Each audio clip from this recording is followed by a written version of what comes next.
Hi, I'm here at the Millionaire Corner. We're at the Writer's Block, and we're talking about what you should be checking out this week on the website. How you doing today, Kent?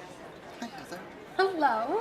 So what great stories should our viewers be looking for? You're going to love this because we're going to start with sports. I love sports. My blog today is actually about the minimum age in which athletes can go into professional sports. And depending on the sport, it's entirely different. For instance, hockey doesn't require any educational level. Baseball, you have to have completed high school. The NBA's rule is you have to be 19. And in the NFL, you have to be 3 years past your high school graduation class. So you have to have 3 years of college. The reason I bring it up is because the NBA is considering raising their minimum age to 20, which would be 2 years of college in most cases. And the complaint is that some athletes say, hey, I don't want to spend 2 years in college. I can go straight to the pros and be able to play. And in a lot of ways, it's considered, the National Labor Relations Board, for instance, considers it a restriction of work rules. So the players' associations in those cases and the leagues have to make an agreement as to what the rules are. But it's just weird that it's so different depending on what sport you play. I mean, my 16-year-old son has a friend who is already being considered for a professional contract because he plays hockey. Wow. And the minute he turns 18, he can start making money that way. I mean, I guess the debate is whether those few years in college help you mature as a adult and help give you life lessons so that you can manage all this money you're making. Those are important years. Oh, that's a huge consideration, and that's one of the reasons the NBA wants to increase the age, is because they have so many players that come into the league, even those that play 1 year of college but don't really attend any college classes. They come in and they get this first big contract, and then they just blow it, and if they're not the kind of player that can get a second contract, their lives are ruined. So that's part of the consideration. Then, another story that we have on the site right now is about the class at the University of Pennsylvania, which is called Wasting Time on the Internet. Oh. It's an English class, and what the professor wants the students to do is to spend 3 hours a day just surfing the internet. And then at the end of that day, they want them to write a creative fiction story around what they learned on the internet and the time that they spent.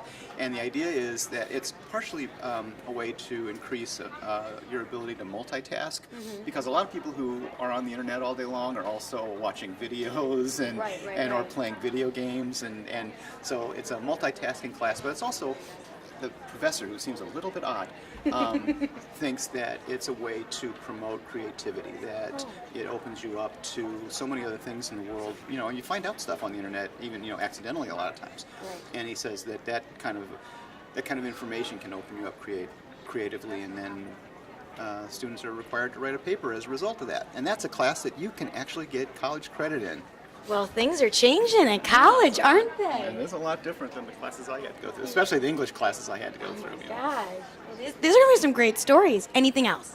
Yeah, on Monday, or maybe it's already on the site, I'm not sure exactly about that. But we have a story about iPhones and mobile technology and the uses that doctors can make with those items. For instance, eye doctors in particular can go to remote villages in Africa and South America and take an iPhone and put a attachment to the iPhone that's actually got an ocular device so that they can test for glaucoma. As opposed to, bringing these huge machines that, cost tens of thousands of dollars, or forcing people to go to an office where those machines are. They can use this device and just walk into a remote village with just the iPhone, take the photo. The photo is transferred to the device, and they can look to see for early signs of glaucoma. And there are lots of different examples of that. The same thing can be done with a tablet. You can take a tablet and just lift it up like this size, and take a photo, and then look and just take a photo and focus on the eye, and you can get a photo and you can actually get a decent picture of the back of the eye, which is where all the damage is done. And it's just that much easier to treat people who have these kind of vision problems in areas where they just don't get to see real eye doctors in a real eye doctor office. Glaucoma leads to blindness, and there's 65 million people in the world who suffer from glaucoma, diagnosed glaucoma. And part of the problem with glaucoma is that it can't it often isn't diagnosed early. Right. It only is diagnosed when there's actually a vision problem that starts. But you can actually have the beginning effects of glaucoma without actually knowing it. Right. So the idea is that eye doctors can go into these places and begin treatment simply because they've got an iPhone, which is pretty cool. How you doing today, Donald? I am well, thank you. Great. So What's our due date? my due date is January 15th. Good gosh. It's coming. Like It really is. 2 months, kind. Actually, I know exactly. It's like 10 weeks and 3 days. Yes. I'm at that point where I'm like, okay, I'm done. I could do this yesterday. Okay, well, hang in there. I will Hang in try. there. All right. So, What are you talking about this week? who knows what I'm talking about? So what we have, I have a program, an article today about the Amtrak residency program. This is very neat if you're an aspiring writer. They have the program pulled out of the station in October, and what it is they allow selected authors. There were like 16,000 applicants. They selected 24, and they will have the opportunity to work on whatever project they want while riding one of Amtrak's long-distance trains. Wow. Yeah, and Millionaire Corner reached out to one of the participants, and she told us all about why she wanted to participate, the importance of train travel in her life, and why the train is such a conducive environment for creativity. Yeah, that's Yeah. interesting. So that is up today. My entertainment blog this week is a preview of the winter movie season.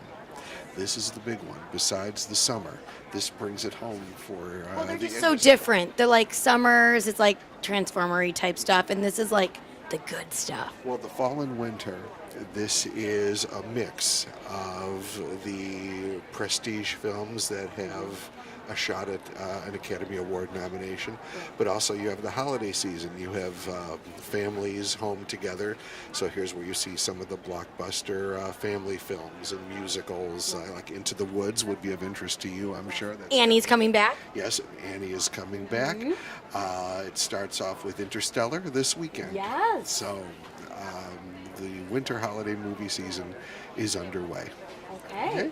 Next Monday, we will have a story. They say that no man is an island, but if you're a multimillionaire, yes, they are. Mark Zuckerberg just paid something like about $100 million for a little piece of Kauai. And we have an article about the top 10 millionaire paradise islands. Wow. Yeah. So, as for you, what can we look forward to on your fashion blog? All right, on the fashion blog this week, you're going to want to stop by this Monday to find out all about the Zara blanket scarf. There's this big phenomenon going around. If you follow a lot of different fashion bloggers on Instagram, you know how big the Zara scarf is and how it's sold out. And I tell you how you can get your hands on one, and I show you some great ways to wear the Zara blanket scarf. So you're going to want to stop by this Monday to check out that blog and more. So here from the Writer's Block, I'm Heather Kiley. Thanks so much for stopping by.